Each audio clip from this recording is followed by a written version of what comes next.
There are these moments in history that change absolutely everything. And one of the biggest? The moment we first held a piece of metal. It wasn't just a new material, it was a key. It unlocked a totally new future for humanity. So today, we're going to dive into the story of the two metals that kicked it all off, copper and silver. So let's just think about this for a second. What if we had never ever discovered metal? I mean, really picture it.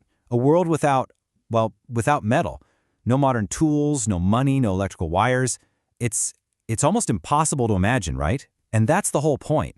Metallurgy didn't just give us new stuff. It gave us completely new possibilities. Okay, so this timeline gives us a quick map of where we're going. We start way back, over 10,000 years ago, with people just finding shiny rocks. Then we get to the invention of smelting, playing with fire in a big way, the discovery of silver, and bam, we land in a whole new chapter for humanity, the Bronze Age. All right, let's get into it. Our story doesn't start with some genius inventor in a lab. Nope, it starts with something much simpler, almost an accident, really. How in the world did we go from just picking up rocks to literally forging a new world? Well, it all kicked off with a kind of weird, shiny stone. And what's so cool about this is that, at first, people didn't even have to mine for it. They just found these chunks of almost pure copper just sitting there on the ground.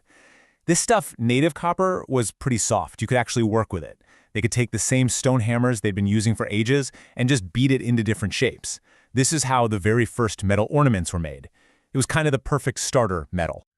But here's where the stories of copper and silver really split. See, copper was the practical one. It was just there, on the ground, ready to be used. Silver, though, that was a different beast entirely. It shows up thousands of years later, and you couldn't just find it lying around. It was hidden, locked away inside other ores. To get it, you needed to be way better at mining.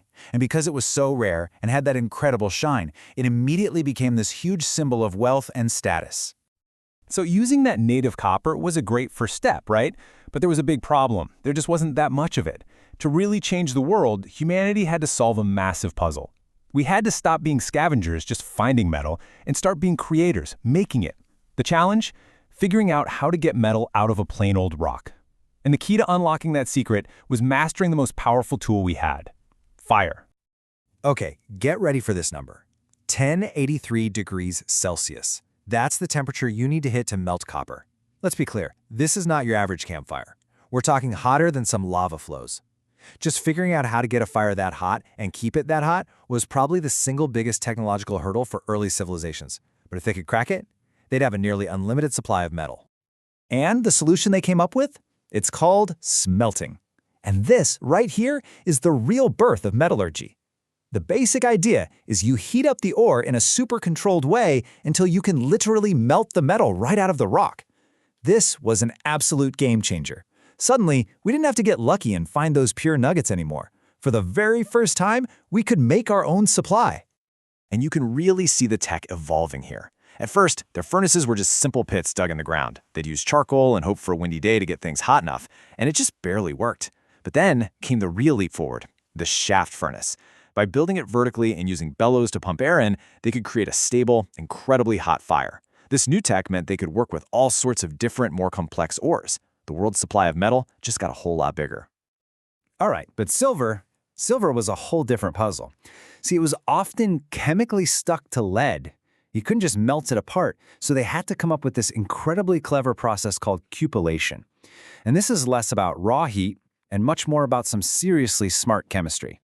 So check this out. Here's how they did it. First, they'd make a lead-silver mix from the ore. Then, they'd heat that mix up in a special porous bowl, often made of bone ash, while blowing air across the top. Now here's the magic trick. The air makes the lead turn into this stuff called litharge, which then gets soaked up by the walls of the bowl. And what's left behind? A perfect, shimmering little ball of pure, molten silver. I mean, how brilliant is that? Okay, so mastering the tech was one thing, but what all this did to society, that's a whole other story. Copper and silver didn't just give us new materials, they completely remade the world. We're talking about everything from how we fought wars, to how we traded, to what we considered beautiful. And the first huge change came from copper's first major upgrade, bronze. It turns out if you add just a little bit of tin to copper, you create this new alloy that's way harder, stronger, and, surprisingly, easier to melt and cast into shapes. This wasn't just a minor improvement. It was so huge, it gave its name to an entire period of history, the Bronze Age. And get this, they weren't just guessing. They knew exactly what they were doing. This chart shows just how sophisticated they were. These people were the world's first materials engineers. If you needed a sword, you'd use about 12% tin to make the blade hard and sharp. But for something decorative, like a fancy axe, you'd use less tin, maybe 8 to 10%, to keep the metal softer and easier to carve. That's a deep understanding of how this stuff works. At the same time, silver was solving a totally different but just as huge problem. How do you trade? Bartering is a nightmare, right? You have to have what the other person wants, and they have to have what you want. But silver? It was rare, it lasted forever, and you could easily divide it up. It became the world's first real money. For the first time ever, around 3000 BCE in Mesopotamia, you had a universal way to store and exchange value. This one idea paved the way for big cities, long-distance trade, basically the modern economy. And it wasn't just about tools and money. These metals became these incredibly powerful symbols. In Mesopotamia, having gold and silver meant you were rich. In Egypt, silver was literally divine. They connected it to the moon and the gods. And in China, you had these master artisans doing unbelievable inlay work, weaving delicate silver threads into bronze statues. Owning these things wasn't just about being wealthy, it was about showing everyone your power and your connection to the divine.